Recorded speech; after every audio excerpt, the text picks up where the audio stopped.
Nie je pravda, že muži neplačú. To je taký mýtus zvláštny. Ja teda osobne veľmi rád plačem. Často si poplačem, hlavne pri dobrom filme, pri nejakých romantických scénach. Keď dobro víťazí nad zlom, hlavne pri tých mladších, mne sa to hrozne páči.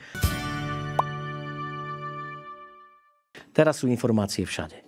Takže učiť sa, študovať, najprv si naštudovať veci, neísť bezhlavo do ničoho. To je jediný message, ktoré môžem dať. A keď už si tú cestu niekto vyberie, tak musí počítať s následkami. Ak sa môžem opýtať, predbieha moja zvedavosť, si aj s niekým v kontakte? V akom kontakte? Z väzenia. Áno, určite. Vznikajú tam priateľstva takisto ako z vojny kedysi, čo už dnešní mladí chlapci menej chápu. Mám svojich terapeutov a psychiatrov a určite je treba ich mať a každému to odporúčam. To nebola nikdy hanba. Ja si myslím, že aj tí, ktorí to tajá, nemusia to tajiť, pretože je ich veľa, týchto psychiatrov a terapeutov, tak asi niekoho liečia.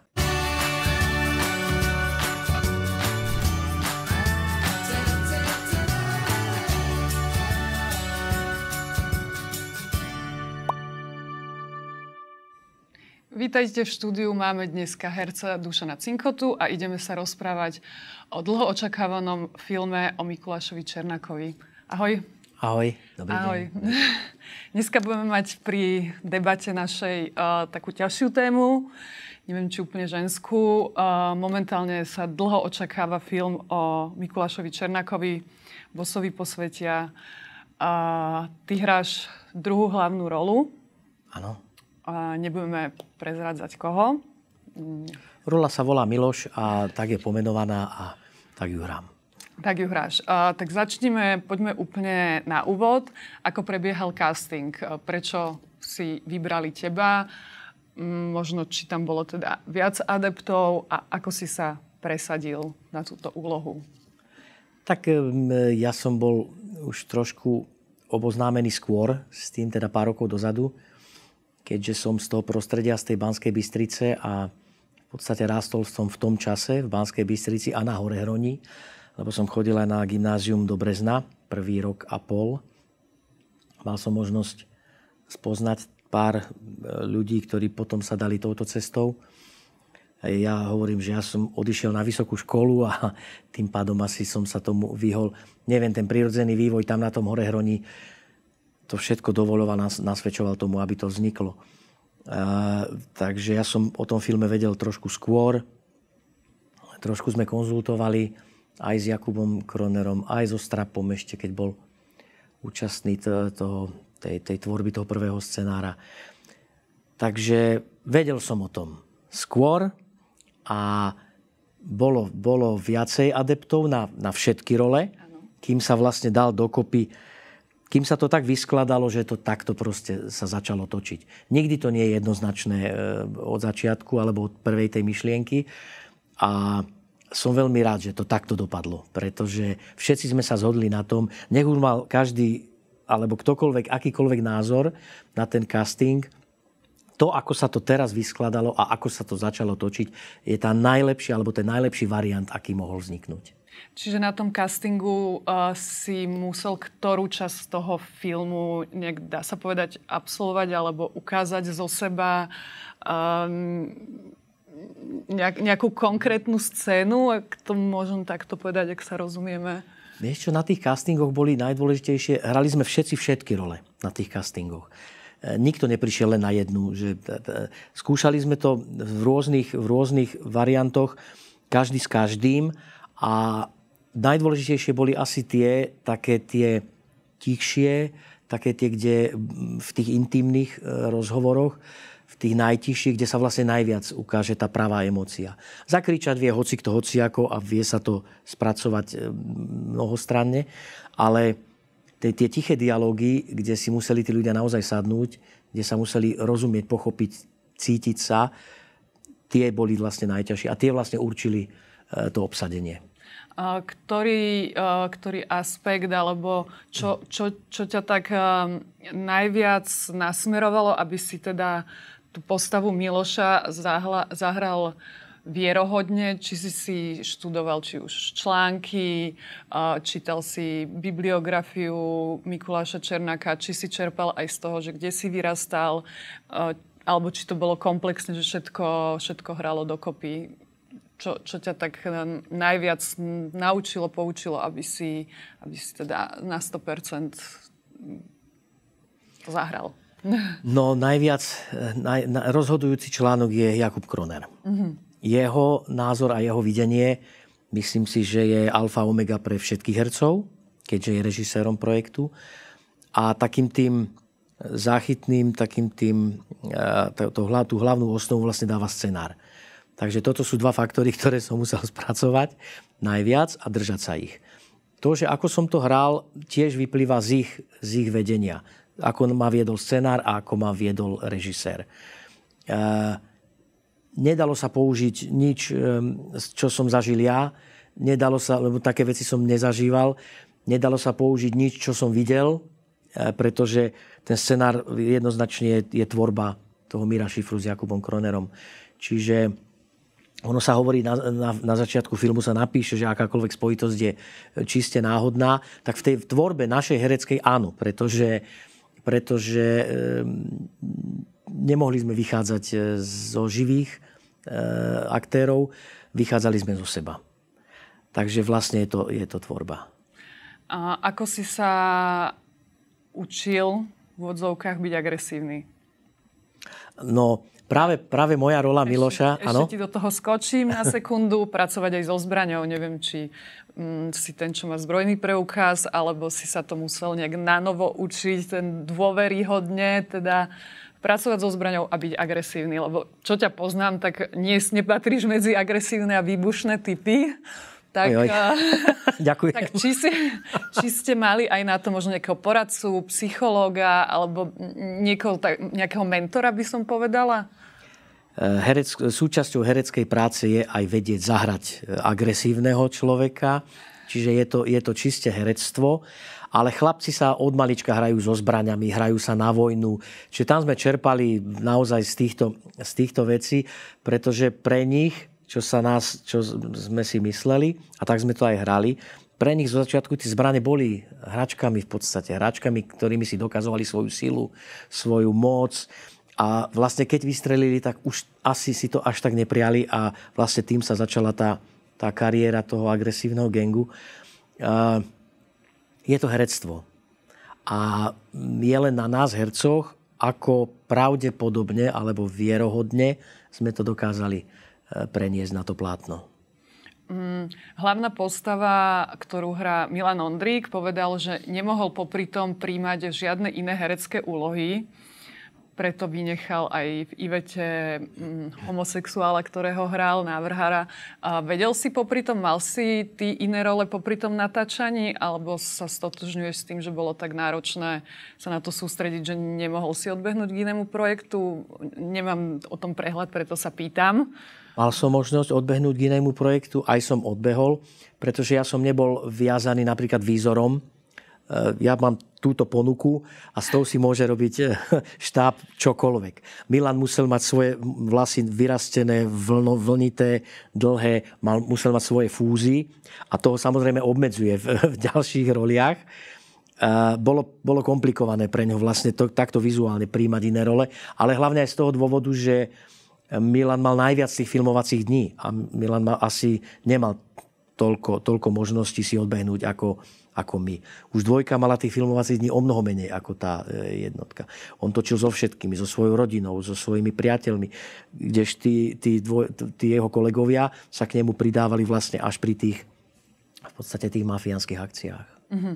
Vy ste točili, myslím, že až 20 lokácií, keď som to dobre čítala. Nemám presný prehľad, ale bolo ich veľa. Bolo ich veľa a dokonca, že do zahraničia ste museli ísť točiť do kostola, lebo tu nám vám nepovolili hrať v kostole, alebo proste vám nedali možnosť.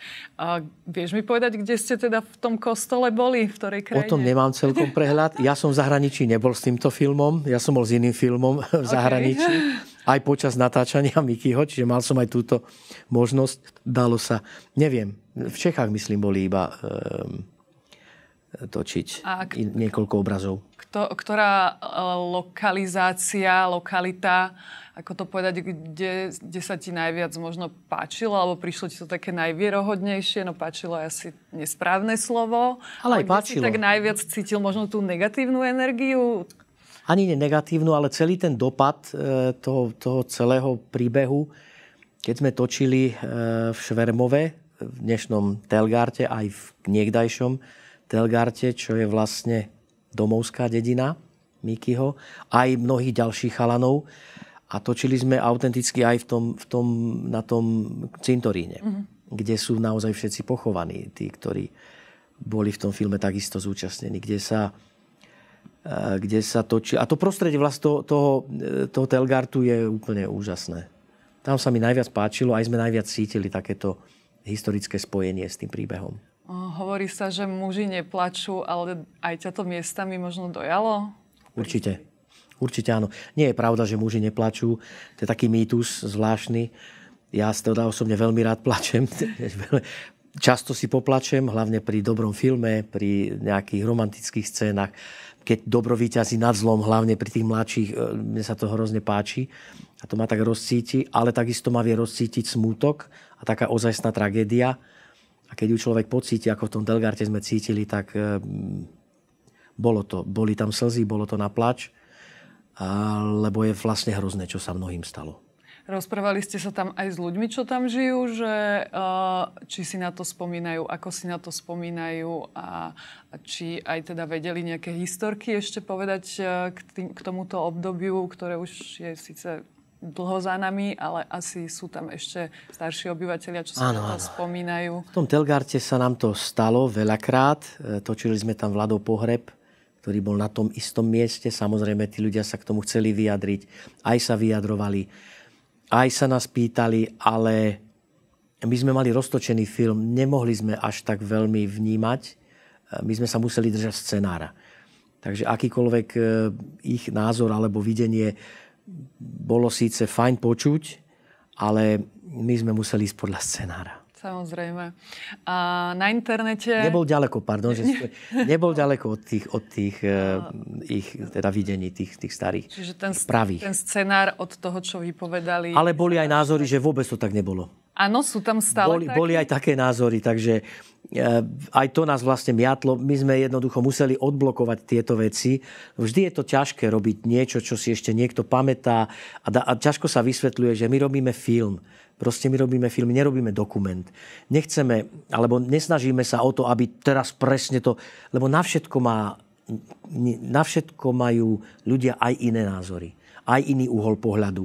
Čiže ťažko je to nejak prezentovať. My sme mali scenár a držali sme sa jeho. Čiže, ak to správne chápem, sú tam ľudia, ktorí hovoria, že také niečo sa nestalo, alebo že... Že takto to nebolo. Niektorí tvrdia tak, že takto to nebolo, bolo to inak. Ale to je zase ich uhol pohľadu. Hej. Možno boli inak tým poznačení a tak ďalej. To je veľa. Diskutovať by sme mohli o tom roky, rokúce a nič by sa nenatočilo. Samozrejme.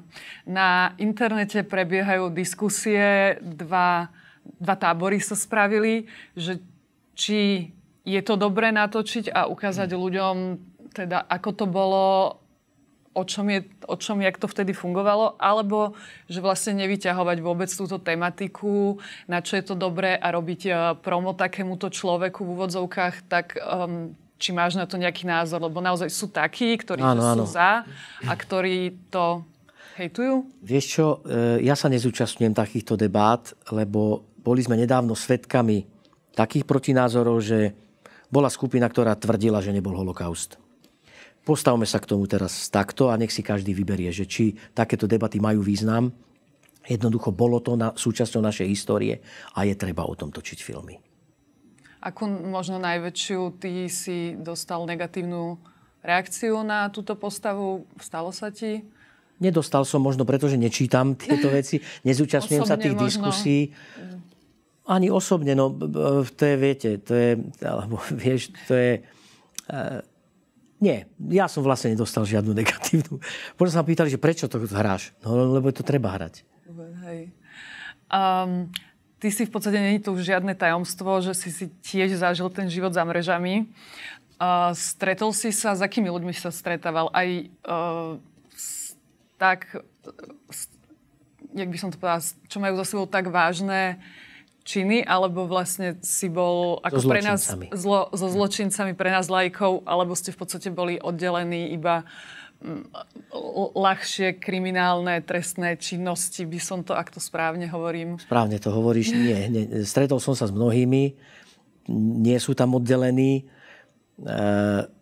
Neboli to veľmi príjemné skúsenosti, ale zase, vieš, každý má v sebe aj to dobré, aj to zlo. A ja vždy som bol naučený hľadať v ľuďoch to dobro. Takže poznám ich mnohých, ale zaujíma ma len tá dobrá stránka. A to sa dalo oddeliť. Pri debatách sa dalo oddeliť alebo požiadať, nehovor mi prosím ťa o tých zlých veciach, nechcem ich počuť. Poďme si zahrať karty, poďme spolu čítať, debatujme o iných veciach, o tých, ktoré nás čakajú možno, alebo aká bude budúcnosť, či si to vieme zlepšiť.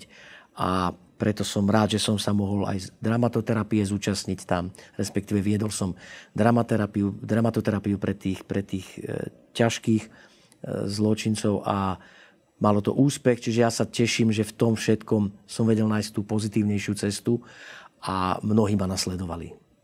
Keď sa môžem opýtať, tak najprv asi je CPZ-ka, potom je výkon trestu a všetci opisujú, že tá CPZ-ka je teda väzba je najväčšie peklo a že tam vlastne najviac tomu človeku strpčujú. Aké máš ty spomienky? Také základné rozdelenie, väzba je tá pred odsúdením ešte. Takže tam ešte nikto nevie, či sa to stalo, či sa to nestalo a vlastne ako sa k tomu postaví súd. Je naivné si myslieť, že nevinní nie sú odsúdení. Mnohí nevinní boli odsúdení. Právo je slepé, právo vidí úplne iné cesty ako pravdu. Snaží sa nájsť pravdu, ale nie vždy sa jej to podarí, teda tomu právu. Čiže väzba je to, kde sa tí ľudia grillujú. Ale na všetko poviem aj na tú stránku, že ako si kto urobí, tak bude mať. Ako si to všetko psychicky spracovával? Vidíš ma? Vidím ťa. Tvorím, pracujem, takže myslím si, že sa mi to podarilo spracovať tak, ako sa má. Pýtam sa na to preto, že možno nejaký odkaz, message ľuďom, ktorí... Ty si hovoril, že vlastne celé to začalo na vysokej škole, keď si teda začal koketovať s tými omamnými látkami. Tak možno nejaký odkaz, že prečo to nerobiť, alebo prečo to nerobiť vieme, ale ako sa vôbec nedostať do tejto situácie. Okrem toho sa chcem opýtať, že si aj otec, či vlastne niečo také preberáš aj so synom, alebo... Ešte dosť malý na to. Ešte dosť malý. Message je jednoduchý. My sme o tom nič nevedeli. Teraz sú informácie všade. Takže učiť sa, študovať, najprv si naštudovať veci, neísť bez hlavu do ničoho. To je jediný message, ktoré môžem dať. A keď už si tú cestu niekto vyberie, tak musí počítať s následkami. Aj o nich už vieme. Všetko o tom vieme vlastne. Už sa nič nedá, akože nedá sa vyhovoriť na to, že vedia som o tom nič nevedel. My sme tú výhovorku mali naozaj pravdivú, lebo sme fakt o tom nič nevedeli.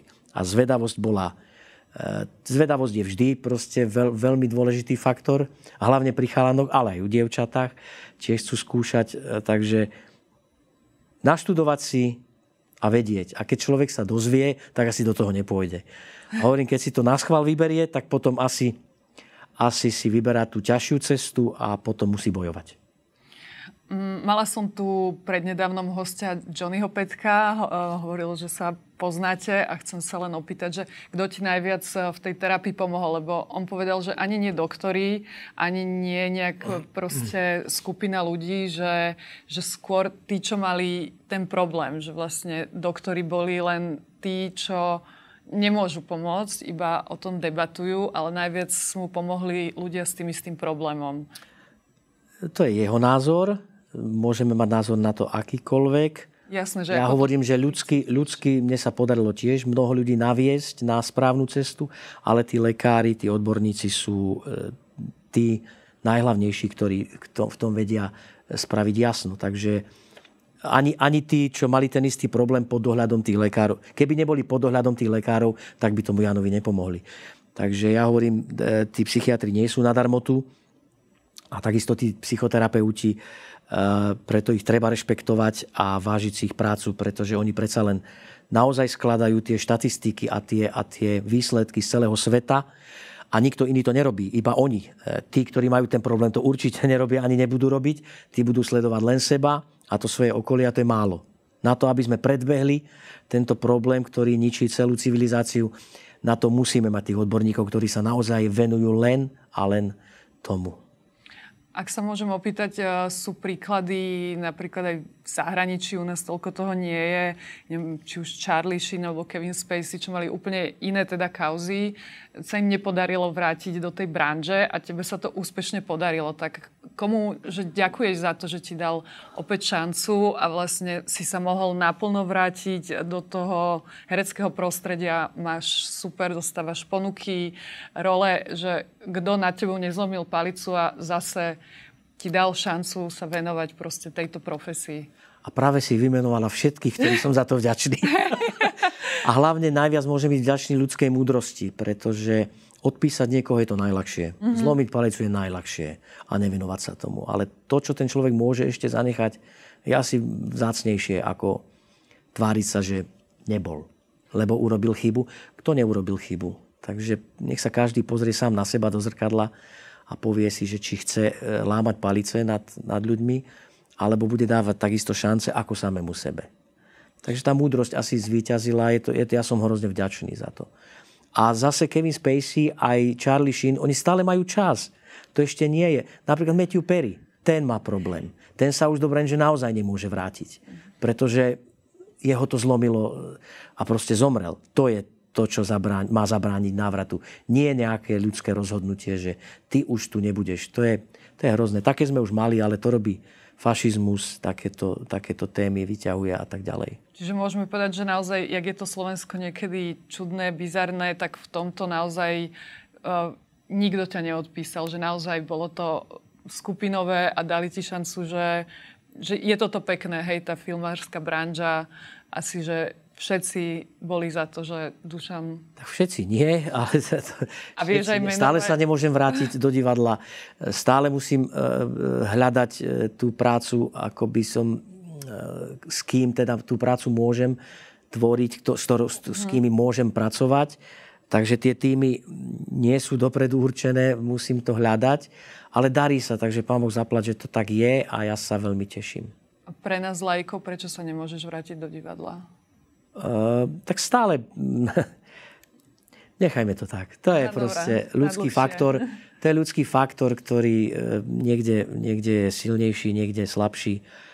Ale túžiť potom budem stále. A máš nejakú vysnívanú rolu? Ešte naozaj si prešiel aj komediálnymi, vážnymi, dramatickými, teda aj v divadle. Si hral predtým v seriáloch, vo filmoch. Tak je niečo, možno aj rozmýšľaš produkčne, že by si sa do niečoho pustil? Rozmýšľam všelijako na všetky smery, ale keď som kedysi hovoril, že ešte som si nezahral Hamleta, tak sa mi to splnilo. Zahral som si Hamleta aj v muzikále, aj v normálnej dráme. Tak napríklad ešte Cyrana som si nezahral. A o Cyranovi som rozmýšľal aj o takom šermiarskom projekte, pretože Cyrano bol famózny šermiar a vlastne dokazuje to v tej scéne o nose, kde vlastne naozaj celú krčmu zloží jedným kordom. Tak možno ešte ten Cyrano mi ostáva nejak, ale už nemám takú, že vysnenú rolu, pretože všetko sa mení, aj v našej branži sa mení, a hlavne ten dopyt sa mení. Teraz nie je až taká doba na nejaké tragédie, ale Cyrano sa dá spraviť aj tragikomicky. A to sa mi hrozne... Takže ten ma asi najviac láka. Som myslela, že pôjdeme do niečoho ľahšieho. A napríklad, keby sa rozhodol niekto spracovať tvoj životný príbeh. Fúha. Tak o tom som nerozmýšľal. A išiel by si do toho? Ja som už raz časť svojho života spracoval s Jarom Motlom v divadelnej hre Píkový kráľ, ktorú sme odohrali strašne veľa repríz a predalo sa naozaj veľmi veľa lístkov a dodnes mám správy od ľudí, ktorým to pomohlo, ktorých to vrátilo na správnu cestu, otvorilo oči. Takže dodnes sa mi ozývajú ľudia, ktorí mi už hovoria, síce bol som vtedy na strednej škole, ale strašne mi to veľa dalo a to to je hrozne krásne ocenenie, že sa to oplatilo proste robiť, i keď som mal veľmi kontroverzné myšlienky a protichodné, ale viem, že sa to oplatilo robiť. Aj keď tiež na to boli protinázory, že nerob to, je to tvrdé, na čo to ukazovať deťom. Oni si žiadali, dopyt bol stále mladším a mladším. Bola to veľmi zaujímavá éra s týmto predstavením a možno, že to divadlo by zase sa oplatilo spraviť, ale neviem, či je na to teraz správna doba. Ja o tom ale rozhodnúť nemôžem. Samozrejme. Vieš, lebo tam by potom sa pretekalo ego a to nie je dobré. Čiže aj vtedy to bol Jarov nápad a vlastne on spracoval tie príbehy, on bol tvorcom scenára, čo je veľmi správna cesta. Obával by som sa toho, keby som to robil ja, že by sa tam mohli úplne iné veci pretraktovať ako tie dôležité. Takže keď na to niekto príde a bude to chcieť, tak keď príde ten čas, môžeme o tom debatovať, ale zatiaľ si nemyslím, že je to nejak treba. Ak sa môžem opýtať, predbieha moja zvedavosť, si aj s niekým v kontakte? V akom kontakte? Z väzenia.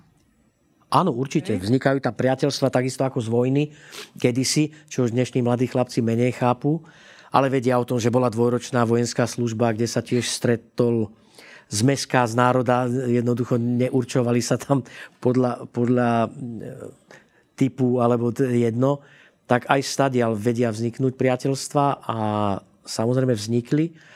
A je dobré, že sa kontaktujeme, lebo všetci máme tendenciu ostať pri tom normálnom živote. A keby náhodou niekto urobil chybu alebo mal tendenciu ísť opačným smerom, tak sa vieme zastaviť. A to je hrozne dôležité. Každý si hľadá nejaké také barličky a také pomôcky, aby nerobil chyby. A čím ich máme viac, tak tým je vyššia pravdepodobnosť, že tie chyby neurobíme. Takže v tomto zmysle áno.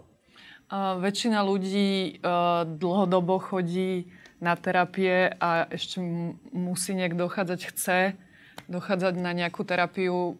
Týka sa to aj teba, alebo máš pocit, že hrozí nejaká recidíva? Vieš, hovorí sa, že kto už raz má pás do týchto krajín, ale každý, kto urobí nejakú chybu, už len to, že pridáš plyn na aute, už ťa to láka celý život pridávať ten plyn na tom aute. Je naivné si myslieť, že už sa mi to nemôže stať. Samozrejme, že mám svojich terapeutov, mám psychiatrov, na ktorých sa obraciam. Jeden, Martinko Somora, zomrel nedávno, že som si takto na ňu spomenul. Zuzka, prepáč, jeho manželka, je to veľká škoda. Bol to vynikajúci psychiatr, ktorý bude strašne chýbať práve nám, ktorí vieme tieto chyby robiť. Mám svojich terapeutov a psychiatrov a určite je treba ich mať a každému to odporúčam. To nebola nikdy hanba. Ja si myslím, že aj tí, ktorí to tajá, nemusia to tajiť, pretože je ich veľa, týchto psychiatrov a terapeutov, tak asi niekoho liečia.